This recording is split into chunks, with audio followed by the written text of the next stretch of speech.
ay para sa buhay nito lamang. Tayo na ang pinakahawawa sa lahat ng tao.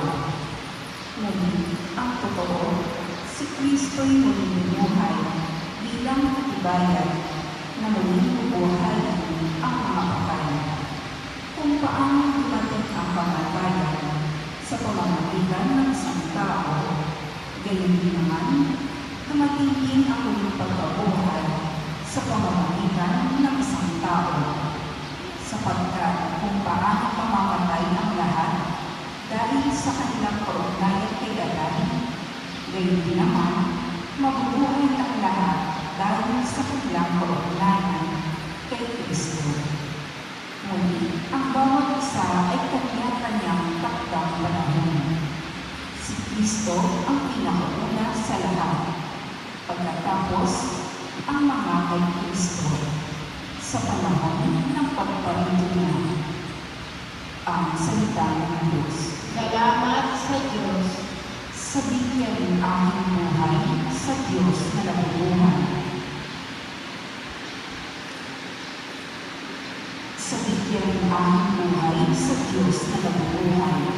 Kung paano iyong bagis ang hanap ng isang usap, gayon hinahanap ang Diyos ng umuupong kaluluwa.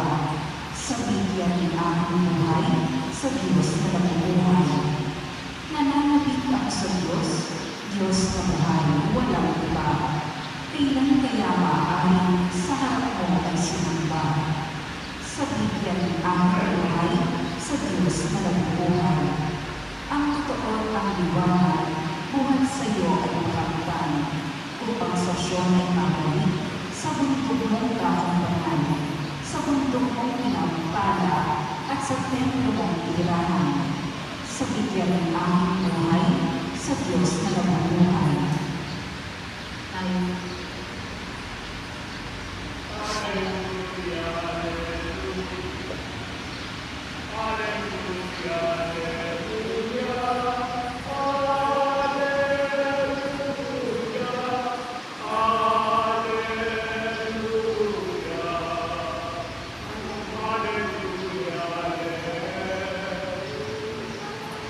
Mabubuhay kailanman ang manalig sa wira ng manlulubos na tanan.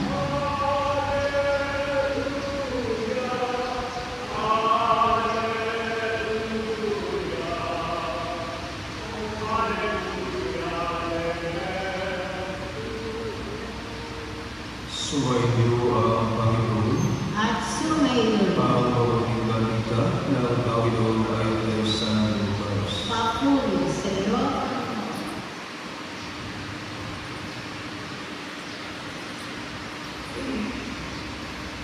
Umaga ng araw ng linggo, ang mga babae ay nagtungo sa libingan, dala ang mga pabango na inihanda nila. Nang dumating sila ay darap na nilang naipuno ng batong nakatakip sa pintuan ng libingan. Ngunit nang pumasok sila, wala ang bangkay ng Panginoon Jesus. Samantala nagulo ang kanilang isip tungkol dito, nakita nila dalawang lalaking nakakasilaw ang damit. Dahil sa matinding takot, sila ay lumuhod, sayad ang mukha sa lupa. Tinanong sila ng mga lalaki, bakit niyo hinahanap ang buhay sa gitna na mga patay? Wala na sa dito, sa ay muling nabuhay. Alalahanin niyo ang sinabi niya sa iyo noong nasa Galilea pa siya. Ang anak ng tao ay kailangan may pagkaluno sa mga makasalanan at may pako sa krus. At sa ikatlong araw ay muling mabuhay. At naalaala ng mga babae ang mga sinabi niya. Pagbalik mula sa libingan, isinalaysay nila ang lahat ng mga ito sa labing-isa at iba pang kasama nila. Ang mabuting balita ng Panginoon. Pinupuri ka namin, Panginoong Heso Kristo. Tayo po ay magsuko.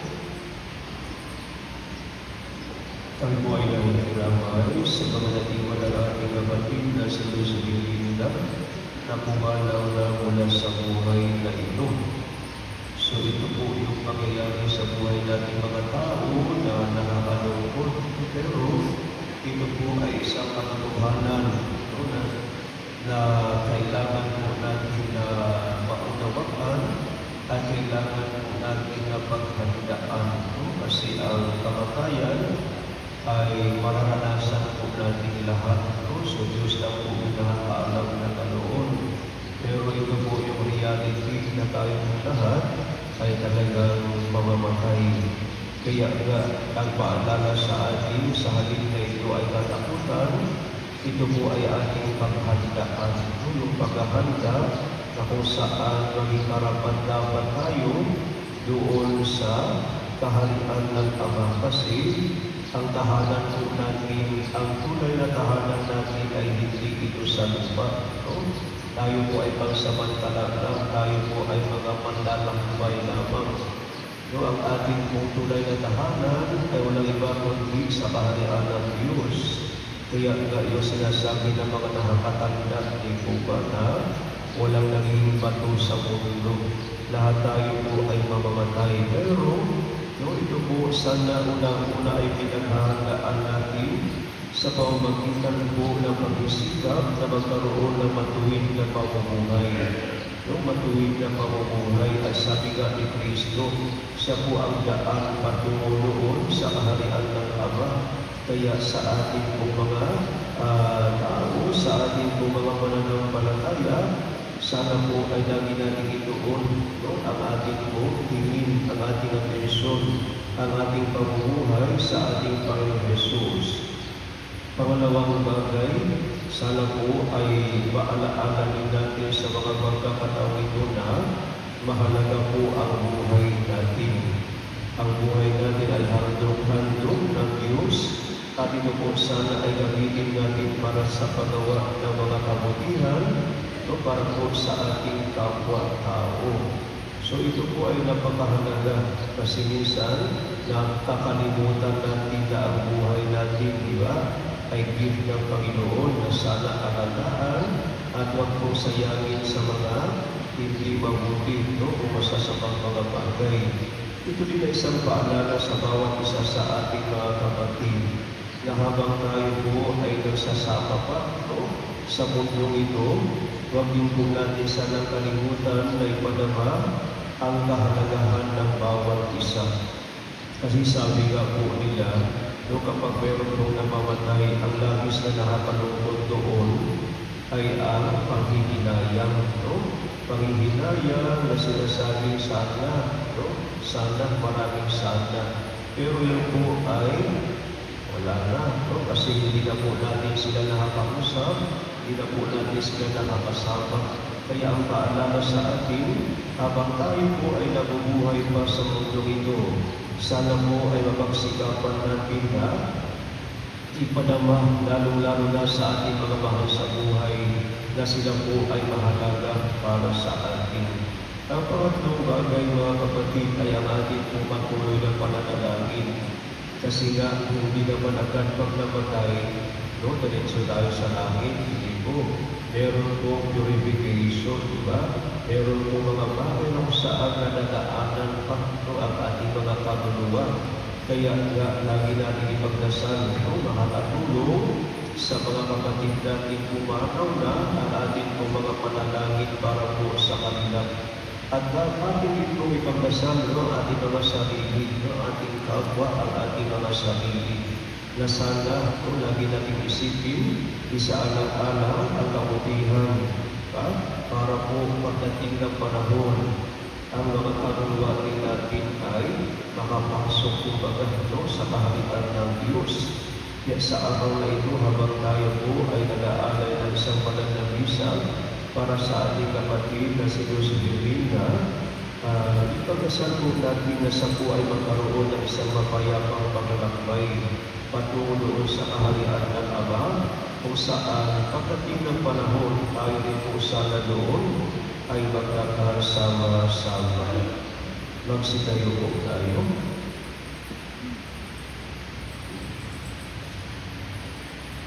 Manalangin tayo mga kapatid na may pananalig sa Panginoon nating muling nabuhay mula sa kamatayan upang kamtin din na mga namatay sa piling niya ang buhay na walang hanggan. Sa bawat panalangin na itutungol natin, Panginoon ng buhay, dinggin mo kami. Panginoon ng buhay, dinggin mo kami. Upang ang sambayan ng Kristiyano ay manatiling may matibay na pananalig sa Diyos na muling nabuhay, lalo na sa panahon ng pagsubok at kahirapan.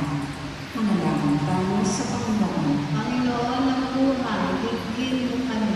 upang ang lahat ng nilay na may pag-asa sa muling pagkabuhay ay masilayan ang hinihin ng buong may kapal. Manalangin tayo sa Panginoon Panginoon ng buhay, dinggin mo kami. upang ang mahal nating tao na si Espiritu na tumanggap ang hinihin ng pagkabuhay noong siya ay pinagan ay pagkalooban ng palagiang pakikipamuhay sa piling ng mga banal.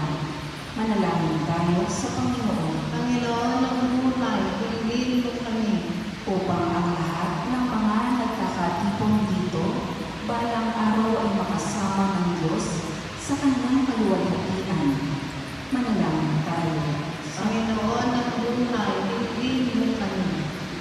Panginoon Jesus, tinubig mo ang kamatayan sa pamamagitan ng iyong muling pagkabuhay. Haguin mo kami sa pagkakasadlak sa dusa at kasalanan tungo sa buhay na pusbus ng biyaya at bigaya. Hinihiling namin ito sa iyong pamamagitan kasama ng Espiritu Santo ngayon at magpasawalang hanggan. Amen. Tayo po ay magsuko.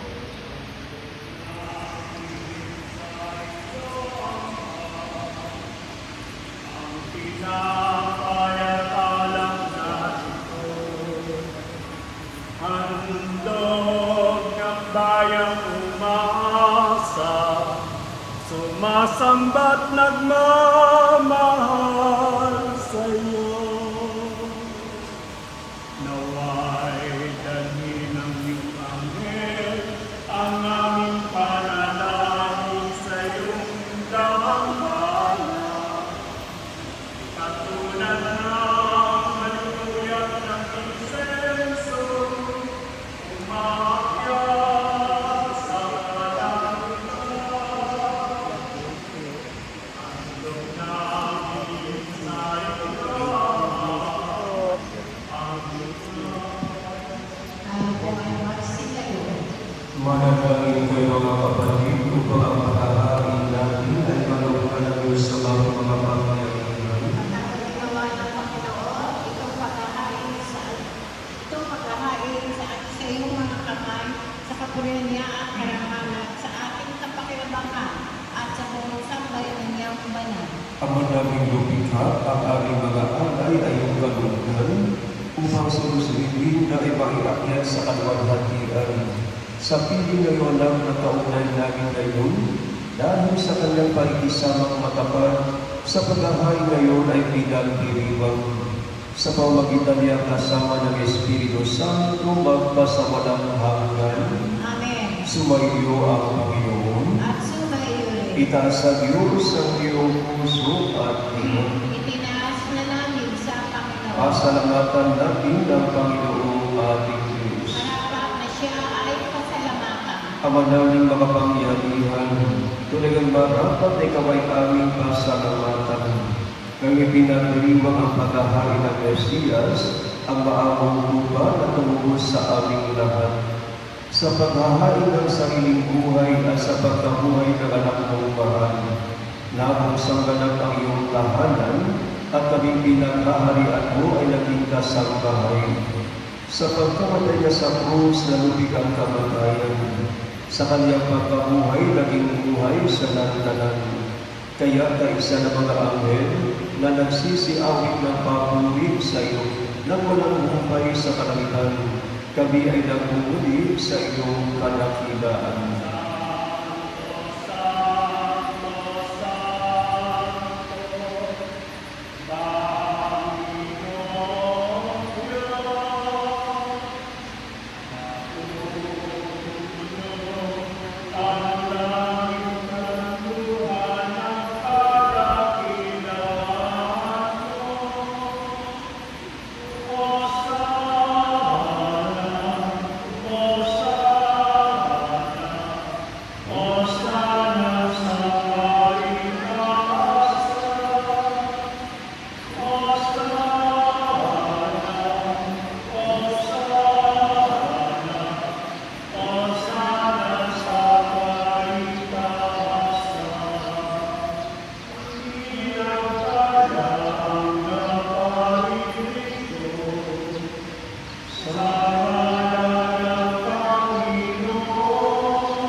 Ama namin manalito ang bukal ng kanang kapangalan, kaya sa pamamagitan ng Espiritu na iyong banal ang mga panahon na ito, upang para sa amin ay maging katawan at dugo ng aming Panginoong Yesu Kristo. Bago niya pinag-iisang usang loob na maging handog, hinawakan niya ang tinapay. Pinasalamatan kanya. Pinaghati-hati niya iyon, inabot sa kanyang mga alagad at sinabi, "Tanggapin natin ito at kanin. Ito ang aking katawan na ihahandog para sa inyo."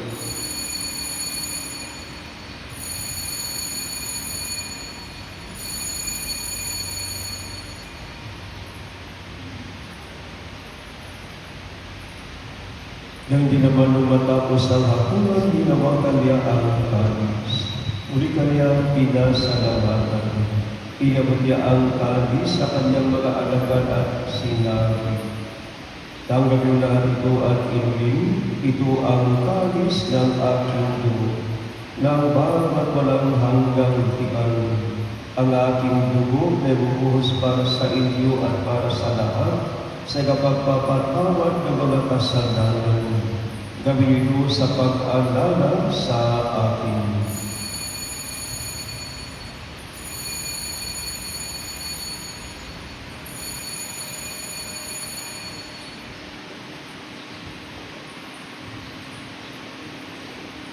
Ang misteryo ng pananampalataya. Si Kristo'y namatay, si Kristo'y nabuhay, si Kristo'y babalik sa wakas ng panahon. Ama, ginagawa ko namin ng pag-alala sa pagkamatay at muling pagkabuhay ng iyong anak, kaya iniaalay namin sa iyo ang tinapay na nagbibigay buhay at ang kalis na nagkakaloob ng kaligtasan. Kami ay nagpapasalamat dahil kami yung inarapat na tumayo sa harap mo para maglingkod sa iyo. Isinasamo namin kaming magsasalo-salo sa katawan at dugo ni Kristo ay mabuklod sa pagkakaisa sa pamamagitan ng Espiritu Santo. Amalingapin mo yung simbahang laganap sa buong daigdig. Puspusin mo kami sa pag-ibig kaysa na diyon na aming Santo Papa at erinando namin obispo at ng kanang kaparian. Alalahanin mo si Diyos Bibinda na tinawag mo mula sa daigdig na ito. Noong sa ay binyagan sa nakaisa ni Kristo sa pagkamatay, ngayon sa ay pumanaw na may makaisa sa ni Kristo sa pagkabuhay. Alalahanin mo yung mga kapatid namin na hilay na may pag-asang sila'y muling mabubuhay. Ngayon din ang lahat ng mga pumanaw. Kaawaan mo sila at patuloyin sa iyo kaliwanagan. Kaawaan mo kaming dapatin kaming lahat na makasalo sa iyong buhay na walang wakas. Kaysa na mahal na Birheng Maria na ina ng Diyos, ng kabiyak ng puso iyang si San Jose, kaysa ng mga apostol at ng lahat ng mga banal na nabuhay dito sa daigdig ng pagtutulog sa iyo. May pagdiwang naman namin ang pagpupuli sa kararangan mo sa pamamagitan na aming Panginoong Yesu Kristo. Sa pamamagitan ni Kristo, kasama niya at sa Kanya, ang lahat ng parangal at pagpuri ay sa iyo, Diyos Amang makapangyarihan, kasama ng Espiritu Santo, magpasawalang hanggan. Amen. Tayo po ay magsikayo. Sa tagubilin ng mga nagalinaw sa turo ni Jesus na Panginoon natin at Diyos, ipahayag natin ang lakas mo.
Hinihilin namin kami adiyam sa lahat ng masama, pagkaroon ng kapayapaan araw-araw. Iligtas sa kasalanan inayo sa lahat ng kapahamakan.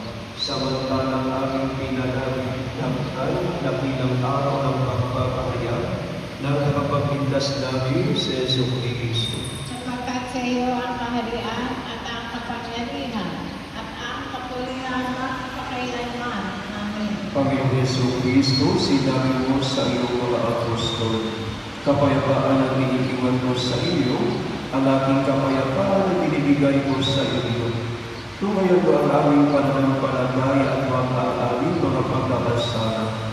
Pagkalooban mo kami ng kapayapaan at magkakaisa, ayon sa iyong kalooban, kasama ng Espiritu Santo magpasawalang hanggan. Amen. Ang kapayapaan ng Panginoon ay laging sumainyo. At sumayo. Magbigayan tayo ng kapayapaan sa bawat isa.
Narito si Kristo, ang Kordero ng Diyos na nag-aalis ng mga kasalanan ng sanlibutan, mapagod tayo na anyayahan sa kaniyang piling. Panginoon, hindi ako karapat-dapat na magpatuloy sa iyo.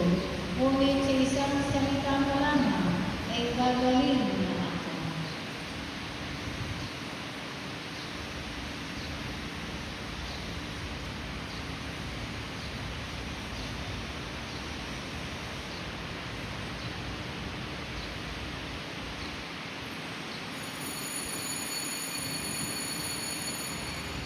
Pwede na tayo magsimpo. Ang lahat ko lang gusto tumanggap ng kanyang pagminabang.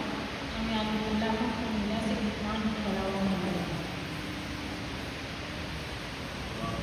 Buti nakaraang araw sa luwain kahit balikan akit silim di man mapigilan sandali lang ang bibig dangin ang bawat sandali agalak ay wari-walang kasama tayo sa pagsapit ng sanlangit sa daigdig. Minamahal kitang tunay, ang ibig ko sa'yo'y bubuhay.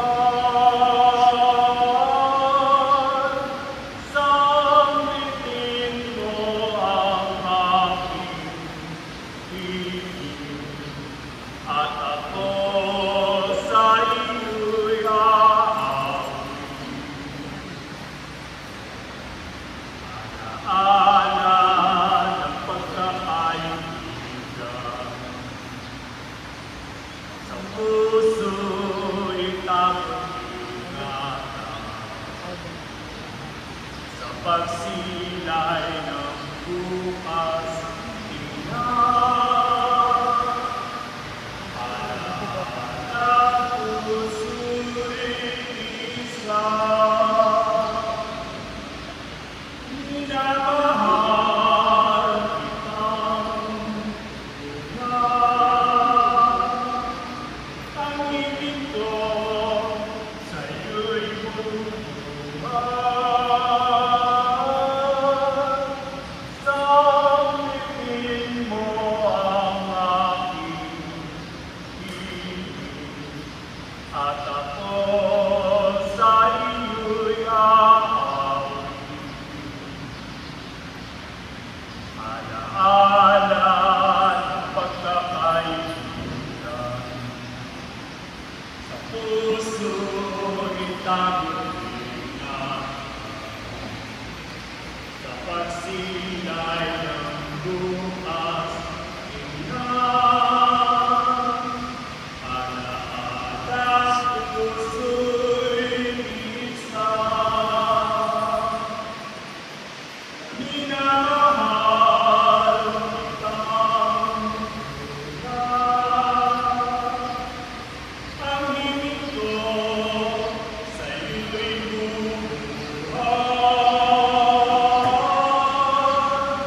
Sampitin mo ang aking ibig, at ako sa iyo'y aawit.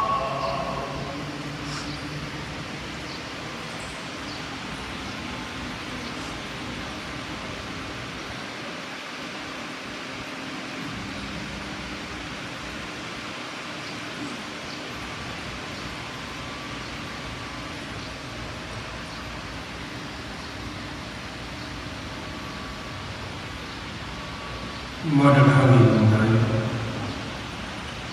Ama namin mapagmahal, aming mga sinusunod na naway makarating sa iyong tahanan na mapayapa at mahinig, papunta sa pinagdalibang naming pagkamuhay ni Kristo na nakahari kasama ng Espiritu Santo magpasawalang hanggan. Amen. Mga kapatid, bago natin ihatid sa uling handungan sa Los Bibenda, pag-uulan natin sa namuling pamamaalam. Ipahayag natin ang ating pagmamahal sa Kanya. Tanggapin natin na walwag sa kalooban ng Kanyang pagpanaw at umasa tayo magkikita kitang ulit sa piling ni Jesus. Doon ay panatagpo sa kalungkutan at kamatayan, kundi ang mamamayagi ay lubos na ligaya at buhay na walang hanggan. Pauwi na sa tahanan mo, babalik na sa iyo. Tanggapin at tutukin, kapatid namin sa iyong piling. Kami ay natutupad, siya kayo'y maglalakad. Mga anghel ang gagabay, tungo sa iyong kamay. Pauwi na sa tahanan mo, babalik na sa iyo. Tanggapin at tutukin.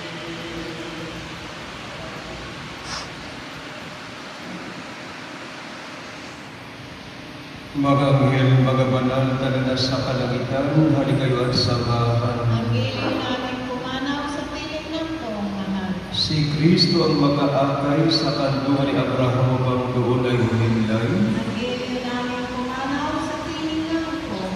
Sa ilaw na walang hanggan, kapayapaan kailan ba'y pagkamitin ng may kabal.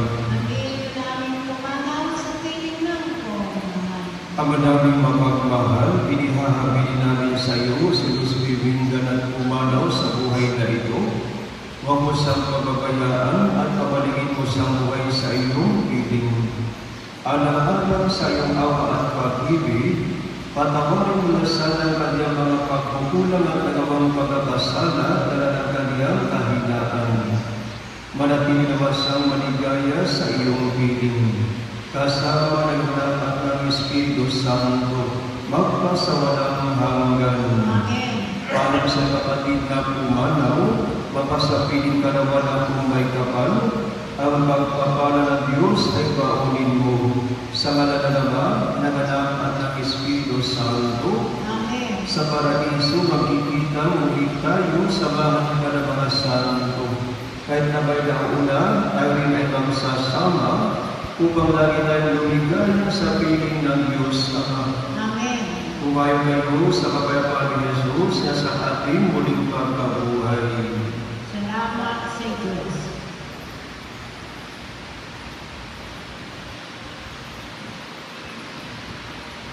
Tayo po ay magsiguro.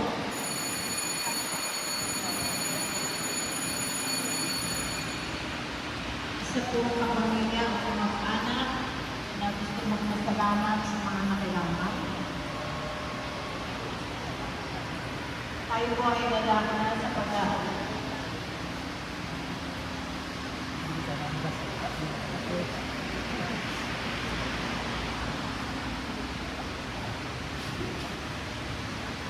Sa ngalan po ng aming pamilya, sa mga kamag-anak ko, sa mga kaibigan na narito ngayon, maraming salamat po sa pagsama po namin po sa pagduduksa na nawala na po ang aking magulang, ang aking lola. Kaya muli, maraming salamat po sa inyo.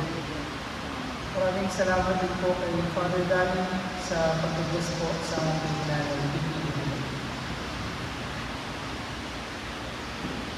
Tayo po ngayon ay natawag na sa pag-aaral ng lahat. Nung una po ang